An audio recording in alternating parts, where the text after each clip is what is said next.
Hello guys, welcome to A plus Pratibha classes. आज हम बात करने वाले हैं 3 मई यानी कि 30 मई 2026। तो 30 मई के क्वेश्चन देखेंगे हम करंट अफेयर के। इसके साथ मैं आपको बता दूं कि हम आपको एकदम फ्री पीडीएफ भी प्रोवाइड करवाते हैं। अगर आप चैनल पर नए हैं तो वीडियो को लाइक और चैनल को सब्सक्राइब जरूर कर लें। तो देखिए, आज का हमारा फर्स्ट क्वेश्चन क्या रहेगा। सबसे पहला क्वेश्चन है कि 30 मई 2026 को पूरे विश्व में कौन सा नया अंतर्राष्ट्रीय दिवस पहली बार आधिकारिक तौर पर मनाया जा रहा है, जिसकी घोषणा अंतर्राष्ट्रीय बायोथलन संघ द्वारा की गई थी। ऑप्शन देख लो। ऑप्शन ए अंतर्राष्ट्रीय एथलेटिक्स दिवस, ऑप्शन बी अंतर्राष्ट्रीय बायोथलन दिवस, ऑप्शन सी वैश्विक इंडोर गेम्स दिवस, ऑप्शन डी है विश्व निशानेबाजी खेल दिवस। तो हमारा सही जवाब क्या रहेगा? बी रहेगा। कौन सा दिवस मनाया जा रहा है अभी 30 मई 2026 को? तो अंतर्राष्ट्रीय बायोथलन दिवस। घोषणा और आयोजन देखिए। अंतर्राष्ट्रीय बायोथलन संघ द्वारा बायोथलन फॉर ऑल पहल के तहत मई के अंतिम सप्ताह में इसे वैश्विक रूप से मनाने की घोषणा की गई है। नेक्स्ट बढ़ते हैं अगले क्वेश्चन की तरफ।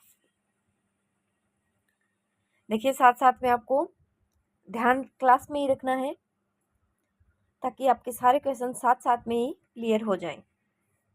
क्वेश्चन 2 है, भारत के मौसम विज्ञान विभाग द्वारा जारी ताज़ा बुलेटिन के अनुसार 29-30 मई 2026 को भारत के किन क्षेत्रों में भारी आंधी तूफान और मानसून पूर्व भारी बारिश का ऑरेंज अलर्ट जारी किया?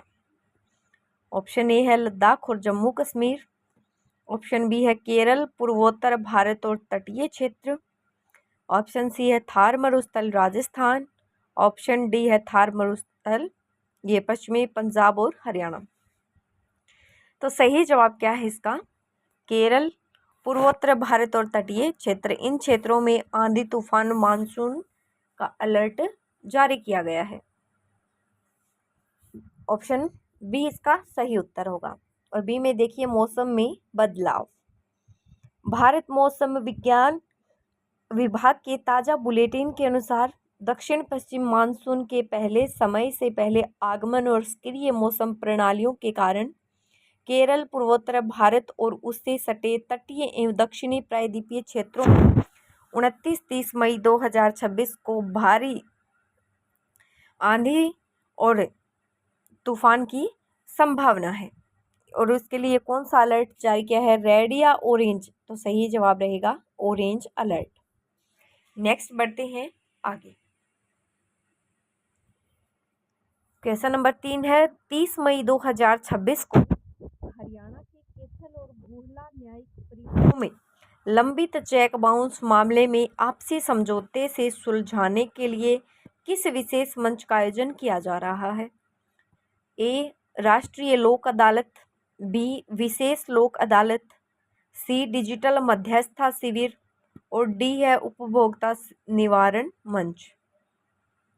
तो हमारा सही जवाब रहेगा बी। और बी में है 30 मई 2026 को हरियाणा के सभी जिला न्यायालयों, जिसमें कैथल और गुहला न्यायिक परिसर भी शामिल हैं, उनमें चेक बाउंस मामलों के निपटारण के लिए लोक विशेष अदालत का आयोजन किया जा रहा है। नेक्स्ट बढ़ेंगे आगे। क्वेश्चन नंबर 4, 30 मई 2026 को अंतर्राष्ट्रीय मीडिया में चर्चा में रही द इकोनॉमिस्ट की cover story the new shape of war मुख्य रूप से किस उभरती हुई सैन्य तकनीक पर केंद्रित है? ऑप्शन ए परमाणु पनडुब्बियां, ऑप्शन बी अंतरिक्ष हथियार, ऑप्शन सी सस्ते और घातक स्मार्ट ड्रोन गैजेट और डी है साइबर हैकिंग सॉफ्टवेयर। तो हमारा सही जवाब रहेगा सी। इसका सही उत्तर क्या है? सस्ते और घातक स्मार्ट ड्रोन गैजेट्स। तो अंतर्राष्ट्रीय पत्रिका, इसका नाम क्या है? द इकोनॉमिस्ट के 30 मई 2026 के संस्करण की कवर स्टोरी का शीर्षक the new shape of war है। इस स्टोरी का मुख्य विषय यह है कि किस तरह स्मार्ट और तकनीक से लैस सस्ते गैजेट व ड्रोन युद्ध के तौर तरीके को बदल रहे हैं। नेक्स्ट बढ़ेंगे आगे। अगला है वैश्विक मंच पर 30 मई 2026 को समाप्त हो रहे सप्ताह में विश्व स्वास्थ्य संगठन ने कांगो और युगांडा के किस क्षेत्र में इबोला वायरस के बढ़ते मामलों को लेकर वैश्विक स्वास्थ्य चिंता व्यक्त की है? ऑप्शन ए कटंगा प्रांत, ऑप्शन बी इटूरी प्रांत, ऑप्शन सी कीवू प्रांत और ऑप्शन डी है किसनसा क्षेत्र। तो हमारा सही जवाब रहेगा बी, विश्व स्वास्थ्य संगठन इटूरी प्रांत। तो कांगो लोकतांत्रिक गणराज्य के इटूरी प्रांत के और उसके सीमावर्ती क्षेत्रों में इबोला वायरस के तेजी से बढ़ते मामलों को लेकर वैश्विक स्वास्थ्य चिंता व्यक्त की थी। इस प्रकोप को अंतर्राष्ट्रीय महत्व का सार्वजनिक स्वास्थ्य आपातकाल घोषित किया गया था। नेक्स्ट बढ़ते हैं अगले क्वेश्चन की तरफ। क्वेश्चन है वैश्विक स्तर पर 30 मई 2026 को मनाए जाने वाले विश्व एमएस दिवस का मुख्य उद्देश्य किस बीमारी के प्रति जागरूकता बढ़ाना है? ऑप्शन ए देखिए मल्टीपल स्क्लेरोसिस, ऑप्शन बी है monkey pox syndrome, option C malaria strain और ऑप्शन डी है मस्कुलर डिस्ट्रोफी। तो हमारा सही जवाब क्या है? ए है। और ए में क्या है? मल्टीपल स्क्लेरोसिस इसका सही जवाब है। तो विश्व एमएस दिवस हर साल 30 मई को दुनिया भर में मनाया जाता है। इसका मुख्य उद्देश्य मल्टीपल स्क्लेरोसिस के बारे में वैश्विक जागरूकता फैलाना और इस बीमारी के प्रति प्रभावित लोगों का समर्थन करना है। नेक्स्ट बढ़ते हैं आगे। अगला क्वेश्चन क्या है? मई 2026 के अंतिम सप्ताह में विश्व बैंक द्वारा जारी कमोडिटी मार्केट्स आउटलुक के अनुसार किन देशों को प्राकृतिक संसाधन राजस्व में कमी और विदेशी सहायता घटने से सबसे अधिक आर्थिक दबाव झेलना पड़ रहा है? ऑप्शन ए यूरोपीय संघ देश, ऑप्शन बी खाड़ी देश, ऑप्शन सी है विकासशील देश और ऑप्शन डी है उत्तरी अमेरिकी देश। तो हमारा सही जवाब क्या है? सी रहेगा, विकासशील देश। विश्व बैंक द्वारा जारी कमोडिटी मार्केट्स आउटलुक के अनुसार विकासशील देशों को प्राकृतिक संसाधन राजस्व में कमी और विदेशी सहायता घटने के कारण सबसे अधिक आर्थिक दबाव का सामना करना पड़ रहा है।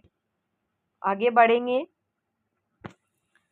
अगला क्वेश्चन है संयुक्त राष्ट्र सुरक्षा परिषद में मई 2026 के अंत में सूडान के किस अशांत क्षेत्र में नागरिक ठिकानों पर लगातार हो रहे ड्रोन हमलों की कड़ी निंदा की गई है? ए खार्तूम, बी दारफुर, सी ओमदुरमान और ऑप्शन डी है पोर्ट सूडान। तो सही जवाब क्या रहेगा? बी रहेगा। तो सूडान के किस अशांत क्षेत्र में नागरिक ठिकानों पर लगातार ड्रोन हमलों की कड़ी निंदा की गई? तो सही जवाब क्या रहेगा? संयुक्त राष्ट्र सुरक्षा परिषद और संयुक्त राष्ट्र मानवाधिकार कार्यालय द्वारा सूडान के विभिन्न युद्धग्रस्त हिस्सों में नागरिक ठिकानों पर हो रहे लगातार हमलों की गहरी चिंता व्यक्त की गई है। नेक्स्ट बढ़ेंगे आगे। Question number 9। यह अंतर्राष्ट्रीय स्तर पर 30 मई 2026 को जारी यूरोपियन वेस्ट रिसाइकलिंग रिपोर्ट के अनुसार यूरोप अपने बढ़ते कचरे के पुनर्चक्रण से हरित अर्थव्यवस्था के लिए किस महत्वपूर्ण घटक की 50% मांग पूरी कर सकता है? ऑप्शन ए लिथियम और क्रिस्टल रॉ मटेरियल, बी है कच्चा तेल, सी है प्राकृतिक गैस और डी है यूरेनियम। तो हमारा सही जवाब क्या रहेगा? ए रहेगा। और ए में क्या है? लिथियम और क्रिस्टल रॉ मटेरियल्स। तो लिथियम और क्रिस्टल रॉ मटेरियल मई 2026 में जारी अंतर्राष्ट्रीय स्तर की यूरोपियन वेस्ट रिसाइकलिंग रिपोर्ट के अनुसार यदि यूरोप अपने पुराने इलेक्ट्रॉनिक कचरे, पुरानी बैटरी और औद्योगिक अपशिष्टों का सही ढंग से पुनर्चक्रण करता है तो वह 2050 तक अपनी हरित अर्थव्यवस्था और स्वच्छ ऊर्जा के लिए आवश्यक क्रिस्टल रॉ मटेरियल और लिथियम की 50% से अधिक मांगों को समय पूरा कर सकता है। नेक्स्ट बढ़ते हैं आगे। क्वेश्चन क्या है अगला हमारा, अमेरिकी फेडरल रिजर्व बैंक द्वारा मई 2026 के अंत में अपनाई गई नई रिजर्व मैनेजमेंट नीति के कारण वैश्विक वित्तीय बाजारों में किस स्थिति के गहराने का खतरा पैदा हो गया है? ए वैश्विक मंदी, बी वैश्विक स्टैगफ्लेशन, बी सी है पूर्ण वित्तीय तरलता और डी है क्रिप्टो करेंसी बूम। तो हमारा सही जवाब क्या रहेगा? Reserve management purchase. तो अमेरिकी फेडरल रिजर्व द्वारा रिजर्व मैनेजमेंट परचेज और बैलेंस शीट विस्तार जैसे उपायों के माध्यम से अपनाई गई नई मौद्रिक नीति से वित्तीय प्रणाली में भारी धन का प्रवाह बढ़ा है।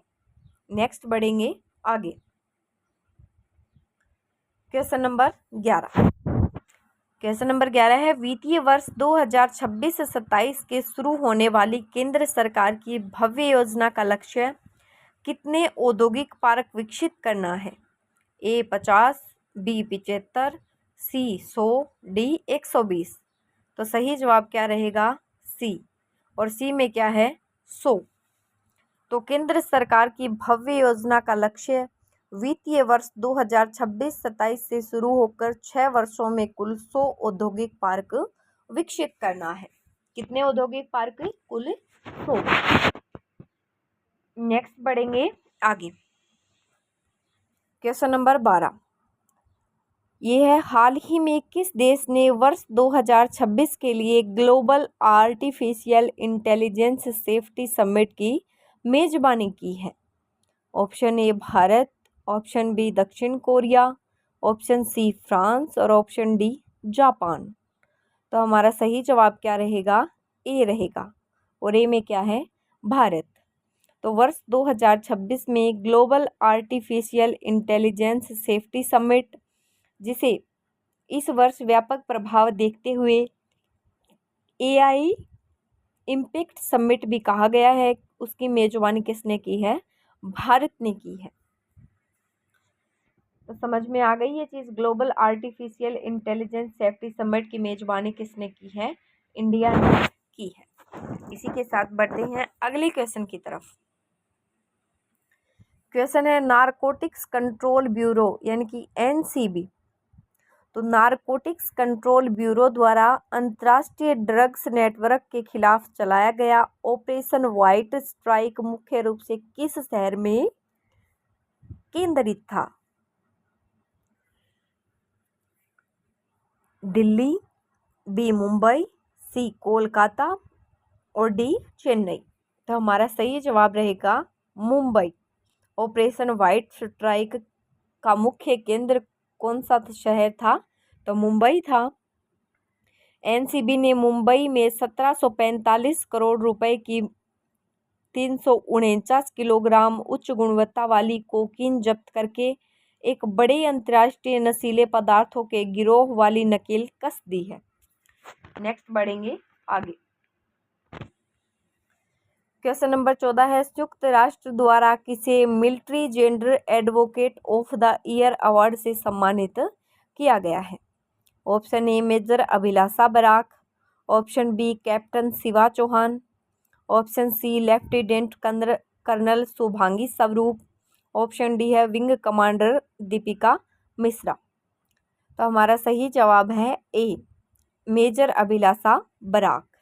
ये इसका सही उत्तर होगा। तो मेजर अभिलाषा बराक, भारतीय सेना की मेजर अभिलाषा बराक को संयुक्त राष्ट्र द्वारा military gender advocate of the year 2025 पुरस्कार के लिए चुना गया है। उन्हें यह प्रतिष्ठित सम्मान महिलाओं के सशक्तिकरण और प्रशिक्षण में उन्हें उत्कृष्ट योगदान प्रदान करने के लिए दिया गया है। आगे बढ़ेंगे अगले क्वेश्चन की तरफ। क्वेश्चन है, विश्व बैंक द्वारा मई 2026 में जारी state of trades of carbon pricing report का कौन सा संस्करण है? ए 10वां, बी 12वां, सी 13वां, डी 15वां। तो हमारा सही जवाब है सी। और सी में कौन सा है? 13वां। इसका सही उत्तर 13वां रहेगा। तो विश्व बैंक द्वारा मई 2026 में जारी state and trades of carbon pricing report का यह 13वां संस्करण है। नेक्स्ट बात करते हैं आगे। अगला है, किस देश ने मई 2026 में आधिकारिक तौर पर अपनी नई नेशनल साइबर सिक्योरिटी स्ट्रेटेजी 2026 लागू की है? Option A Australia, option B United Kingdom, option C America और ऑप्शन डी जर्मनी। तो हमारा सही जवाब क्या रहेगा? सी। और सी में क्या है? अमेरिका। तो इसका सही जवाब कौन सा है? अमेरिका है, यानी कि ऑप्शन सी। थोड़ी सी व्याख्या देखेंगे ताकि हमें क्वेश्चन और भी अच्छे से क्लियर हो जाए। तो मार्च 2026 में अमेरिका के व्हाइट हाउस द्वारा नेशनल साइबर सिक्योरिटी स्ट्रेटजी 2026 जारी की गई थी, जिसके मुख्य प्रावधानों को मई 2026 तक आधिकारिक तौर पर कार्यान्वित किया गया है। आगे बढ़ेंगे अगले क्वेश्चन की तरफ। क्वेश्चन नंबर 17 देखिए, वित्त मंत्रालय ने किस जांच एजेंसी के कामकाज में सुधार और पारदर्शिता के लिए MyGov यानी कि MyGov पोर्टल पर नागरिक अभियान शुरू किया है? तो बताइए किस पोर्टल पर यह अभियान शुरू हुआ है? ए केंद्रीय अन्वेषण ब्यूरो, बी प्रवर्तक निर्देशालय, सी राष्ट्रीय जांच एजेंसी और डी है राजस्व खुफिया निदेशालय। तो वित्त मंत्रालय ने किया है ये, तो कौन सी एजेंसी द्वारा ये किया गया है ये पूछा गया है। तो सही जवाब रहेगा ईडी द्वारा। और ईडी क्या है? प्रवर्तन निर्देशालय। व्याख्या देखेंगे साथ में।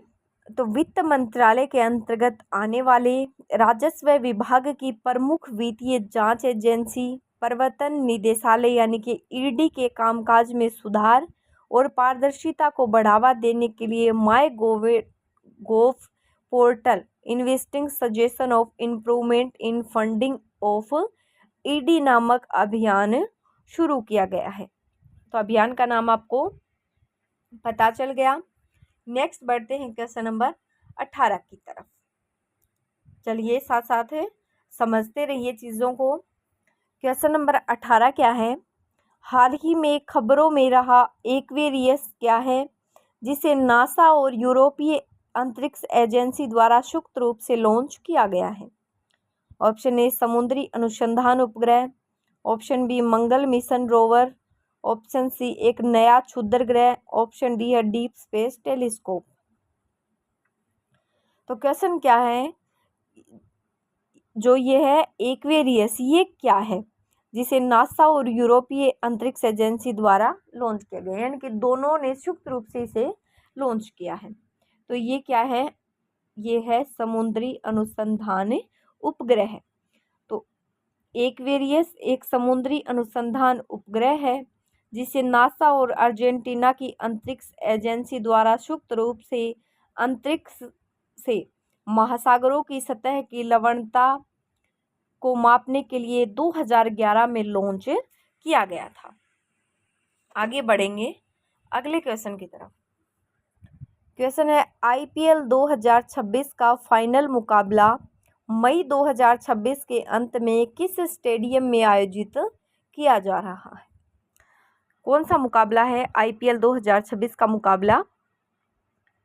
Option A Eden Gardens Kolkata, option B M Chinnaswamy stadium Bengaluru, option C Narendra Modi stadium Ahmedabad, option D है वानखेड़े स्टेडियम मुंबई। तो हमारा सही जवाब रहेगा सी। मैच कहाँ आयोजित किया जा रहा है IPL का? नरेंद्र मोदी स्टेडियम अहमदाबाद।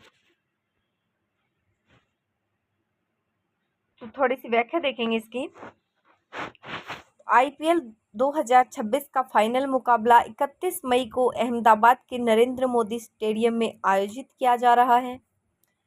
BCCI के पहले मैच में बेंगलुरु के एम चिन्नास्वामी जो स्टेडियम है उसमें निर्धारित किया गया था, लेकिन बाद में लॉजिस्टिक और आयोजन संबंधी कारणों से इसे अहमदाबाद में ही स्थानांतरित कर दिया गया। नेक्स्ट बढ़ते हैं अगले क्वेश्चन की तरफ। क्वेश्चन है, विश्व स्वास्थ्य संगठन द्वारा मई 2026 में जारी वैश्विक रिपोर्ट के अनुसार किस देश ने दक्षिणी पूर्वी एशिया में मलेरिया उन्मूलन में सबसे बेहतरीन प्रदर्शन किया है? ए श्रीलंका, बी भारत, सी मालदीव, डी बांग्लादेश। तो हमारा सही जवाब क्या है? बी, और बी में क्या है? भारत। तो विश्व स्वास्थ्य संगठन की रिपोर्टों के अनुसार दक्षिणी पूर्वी एशिया क्षेत्र में मालदीव मलेरिया उन्मूलन में सबसे बेहतरीन प्रदर्शन करने वाले देशों में से एक है, जिसे 2015 में ही आधिकारिक तौर पर मलेरिया मुक्त प्रमाणित कर दिया गया था। अब बात करेंगे 20 मई को होने वाली महत्वपूर्ण घटनाएं, 20 मई को जन्म लेने वाले लोग, इन सारी चीज़ों की। तो चलिए सबसे पहले देखेंगे 30 मई को होने वाली महत्वपूर्ण घटनाएं। 30 मई 1981 बांग्लादेश के राष्ट्रपति जिया उर रहमान के उनके 8 सहयोगियों के साथ हत्या और देश में आपातकाल लागू। फिर है 30 मई 1987 गोवा को भारत के राज्य का दर्जा मिला। गोवा भारत का 26वां राज्य बना। फिर है 30 मई 1996 6 वर्षीय बालक गेदून चौकी नाइया को नया पंचेन लामा चुना गया। नेक्स्ट बढ़ेंगे आगे। 30 मई 1998 पाकिस्तान द्वारा एक और परमाणु परीक्षण। अफगानिस्तान में भीषण भूकंप से 5000 लोगों को मरने की आशंका। फिर है 30 मई 2003 नेपाल के कार्यवाहक प्रधानमंत्री लोकेंद्र बहादुर चंद ने इस्तीफा दिया। फिर है 30 मई 2004 सऊदी अरब में बंधक संकट समाप्त, परंतु 2 भारतीय सहित 22 की हत्या कर दी गई। फिर है 30 मई 2007 अंतर्राष्ट्रीय संयुक्त राष्ट्र शांति रक्षक दिवस पर 107 शांति रक्षक पुरस्कार पुरस्कृत किए गए। आगे है 30 मई 2008 सुजाना मेटल प्रोडक्ट लिमिटेड ने विशाखापट्टनम में 180 करोड़ रुपए की लागत से 3 स्टील इकाइयों का अधिग्रहण किया। फिर है 30 मई यह अफगानिस्तान में एक जिले पर तालिबान ने कब्जा किया, ये इसी के अंतर्गत आएगा। आगे है 30 मई को जन्मे प्रसिद्ध व्यक्ति कौन कौन है? 30 मई 1935 जन्म हुआ देबू चौधरी का, जो भारत के प्रख्यात सितार वादक थे। फिर है 30 मई 1909 पंडित मुखराम शर्मा, भारतीय हिंदी फिल्मों के सुप्रसिद्ध कथा, पटकथा और कहानी लेखक। आगे है 30 मई 1947 वी नारायण सामी पुडुचेरी के 10वें मुख्यमंत्री। नेक्स्ट ये है 30 मई को जन्मे व्यक्ति। अब है 30 मई को हुए निधन। 30 मई को किन किन प्रसिद्ध व्यक्तियों के निधन हुए हैं? तो 30 मई 1606 गुरु अर्जुन देव का निधन हुआ, जो सिखों के 5वें गुरु थे। आगे है 30 मई 1991 उमाशंकर दीक्षित का निधन हुआ, जो भारतीय स्वतंत्रता आंदोलन के पुरोधा एवं मानवता के पुजारी और राष्ट्रवाद के अग्रदूत रहे। फिर है 30 मई 2000 रामविलास शर्मा, आधुनिक हिंदी साहित्य में सुप्रसिद्ध आलोचक, निबंधकार और विचारक एवं कवि। नेक्स्ट आगे। फिर है 30 मई 2013 ऋतुपर्णो घोष, बंगाली फिल्मों के प्रसिद्ध निर्देशक, लेखक और अभिनेता। फिर है 30 मई 1955 NM जोशी, भारत में ट्रेड यूनियन आंदोलन के जन्मदाता। फिर है 30 मई 1989 वीर बहादुर सिंह, और भारतीय राजनेता और राजनीतिज्ञ थे। तो ये हमारी बात हुई 30 मई से संबंधित महत्वपूर्ण चीज़ों की। रही बात PDF की, तो पीडीएफ आपको इस वीडियो के डिस्क्रिप्शन बॉक्स में भी मिल जाएगा और इस वीडियो के कमेंट सेक्शन में भी मिल जाएगा। वहाँ से आप एकदम फ्री पीडीएफ डाउनलोड कर सकते हैं। Thank you so much guys. अगर वीडियो अच्छी लगी तो वीडियो को लाइक और चैनल को सब्सक्राइब जरूर कर दें।